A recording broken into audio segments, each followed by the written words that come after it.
हमने एक master plan बनाया और याकिर गाबाई को बुलाया, जो सफलतम रियल एस्टेट डेवलपर और प्रतिभाशाली व्यक्ति हैं। उन्होंने यह काम लाभ के लिए नहीं बल्कि अपने दिल से निस्वार्थ भाव से करने का फैसला किया है। हमने गाजा पुनर्विकास की योजनाएं बनाई हैं।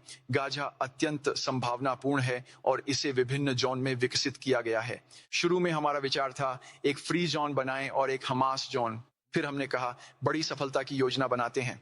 हमास ने निरस्त्रीकरण समझौता किया, इसे ही हम लागू करेंगे। लोग हमारा प्लान बी पूछते हैं, कोई प्लान बी नहीं है।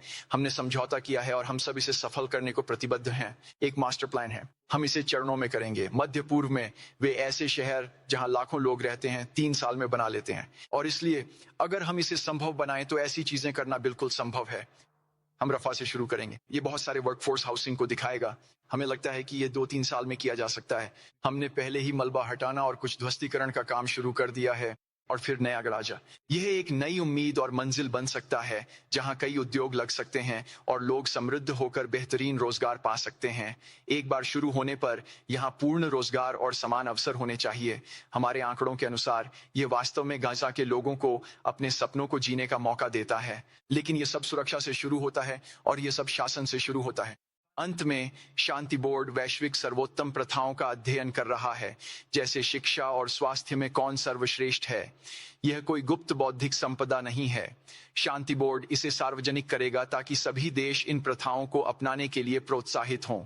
अमेरिका में राष्ट्रपति ट्रंप जो बहुत सी चीजें कर रहे हैं, अगर वे काम कर रही हैं तो हमें भी उन्हें अपनाना चाहिए। अगर हमें पता चलता है कि अन्य देशों में क्या काम कर रहा है तो हमें भी उन्हें अपनाना चाहिए। गाजा में सफलता से शांति बोर्ड यह दिखा पाएगा कि शांति कैसे लागू की जाती है, क्योंकि समझौता करते समय हमारे पास इसे करने की अधिक विशेषज्ञता नहीं थी।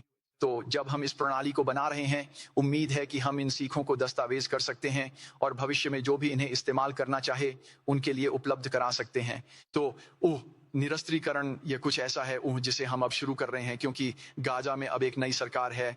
यह सरकार हमास के साथ मिलकर निरस्त्रीकरण पर काम करेगी ताकि दस्तावेज में जिन सिद्धांतों पर सहमति बनी थी उन्हें अगले चरण तक ले जाया जा सके। उम्मीद है कि यह सफल होगा, इसके बिना हम पुनर्निर्माण नहीं कर सकते। तो अगर हमास निरस्त्रीकरण नहीं करता है तो वही गाजा और गाजा के लोगों को उनकी आकांक्षाओं को प्राप्त करने से रोकेगा, और यह बहुत महत्वपूर्ण है।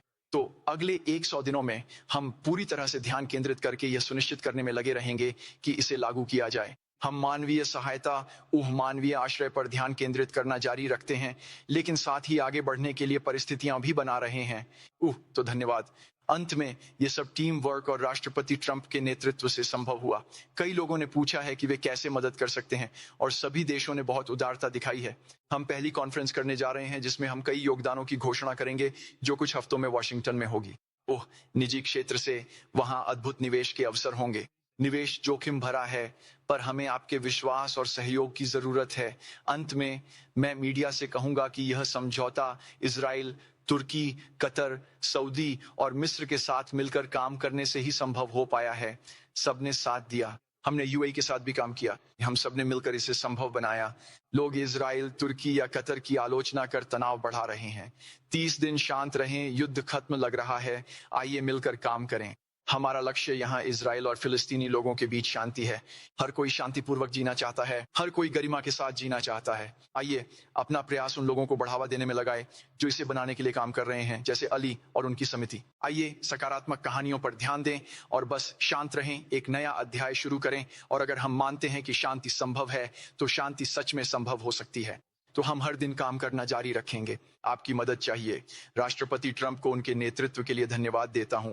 यह आपके इस प्रतिबद्धता के बिना संभव नहीं हो पाता। सबको लगा यह युद्ध खत्म करना असंभव है।